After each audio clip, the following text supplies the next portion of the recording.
Tonight, I can report to the American people and to the world that the United States has conducted an operation that killed Osama Bin Laden, the leader of al-Qaeda, and a terrorist who's responsible for the murder of thousands of innocent men, women, and children.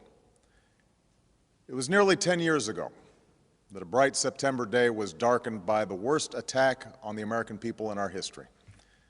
The images of 9/11 are seared into our national memory. Hijacked planes cutting through a cloudless September sky, the Twin Towers collapsing to the ground, black smoke billowing up from the Pentagon, the wreckage of Flight 93 in Shanksville, Pennsylvania, where the actions of heroic citizens saved even more heartbreak and destruction. And yet we know that the worst images are those that were unseen to the world.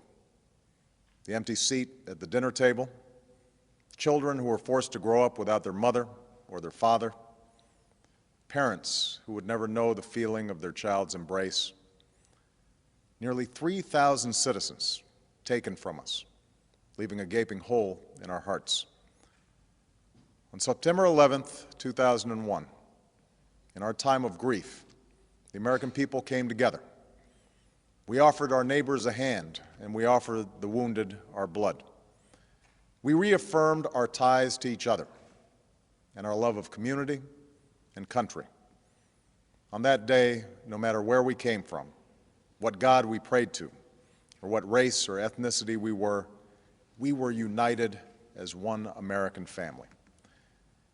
We were also united in our resolve to protect our nation and to bring those who committed this vicious attack to justice. We quickly learned that the 9/11 attacks were carried out by al-Qaeda, an organization headed by Osama Bin Laden, which had openly declared war on the United States and was committed to killing innocents in our country and around the globe. And so we went to war against al-Qaeda to protect our citizens, our friends, and our allies.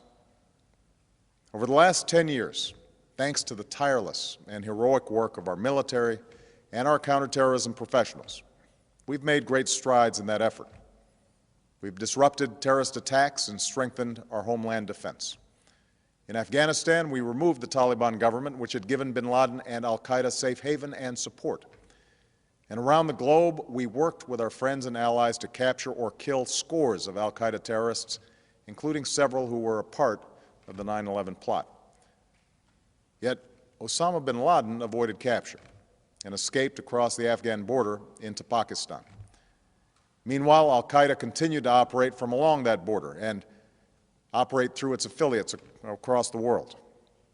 And so shortly after taking office, I directed Leon Panetta, the director of the CIA, to make the killing or capture of bin Laden the top priority of our war against al-Qaeda, even as we continued our broader efforts to disrupt, dismantle, and defeat his network. Then, last August, after years of painstaking work by our intelligence community, I was briefed on a possible lead to bin Laden. It was far from certain, and it took many months to run this thread to ground. I met repeatedly with my national security team as we developed more information about the possibility that we had located bin Laden hiding within a compound deep inside Pakistan. And finally, last week, I determined that we had enough intelligence to take action and authorized an operation to get Osama bin Laden and bring him to justice. Today, at my direction, the United States launched a targeted operation against that compound in Abbottabad, Pakistan. A small team of Americans carried out the operation with extraordinary courage and capability. No Americans were harmed. They took care to avoid civilian casualties. After a firefight, they killed Osama bin Laden and took custody of his body. For over 2 decades, bin Laden has been al-Qaeda's leader and symbol, and has continued to plot attacks against our country and our friends and allies. The death of bin Laden marks the most significant achievement to date in our nation's effort to defeat al-Qaeda. Yet his death does not mark the end of our effort. There's no doubt that al-Qaeda will continue to pursue attacks against us. We must, and we will, remain vigilant at home and abroad.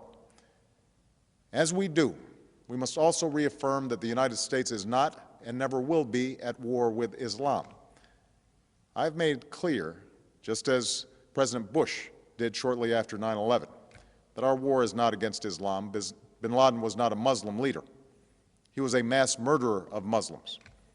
Indeed, al-Qaeda has slaughtered scores of Muslims in many countries, including our own. So his demise should be welcomed by all who believe in peace and human dignity.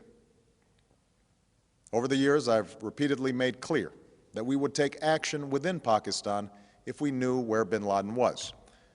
That is what we've done. But it's important to note that our counterterrorism cooperation with Pakistan helped lead us to bin Laden and the compound where he was hiding.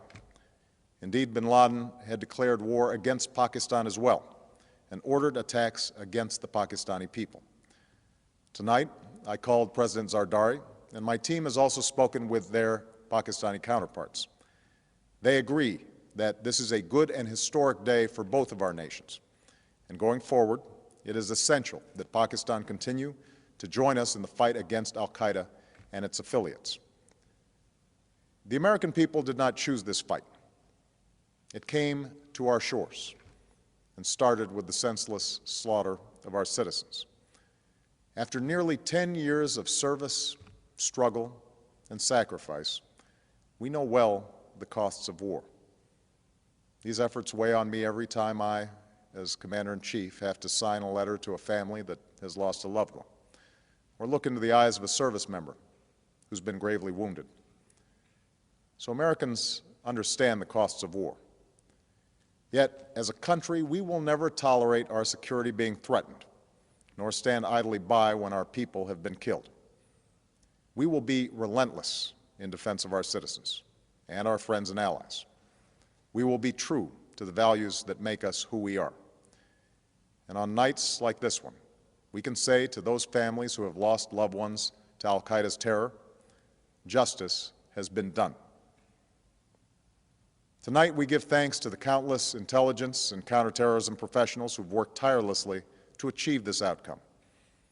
The American people do not see their work, nor know their names, but tonight they feel the satisfaction of their work and the result of their pursuit of justice. We give thanks for the men who carried out this operation, for they exemplify the professionalism, patriotism, and unparalleled courage of those who serve our country. And they are part of a generation that has borne the heaviest share of the burden since that September day. Finally, let me say to the families who lost loved ones on 9/11 that we have never forgotten your loss, nor wavered in our commitment to see that we do whatever it takes to prevent another attack on our shores. And tonight, let us think back to the sense of unity that prevailed on 9/11. I know that it has at times frayed, yet today's achievement is a testament to the greatness of our country and the determination of the American people. The cause of securing our country is not complete, but tonight we are once again reminded that America can do whatever we set our mind to. That is the story of our history. Whether it's the pursuit of prosperity for our people or the struggle for equality for all our citizens, our commitment to stand up for our values abroad, and our sacrifices to make the world a safer place. Let us remember that we can do these things not just because of wealth or power, but because of who we are. One nation, under God, indivisible, with liberty and justice for all. Thank you. May God bless you, and may God bless the United States of America.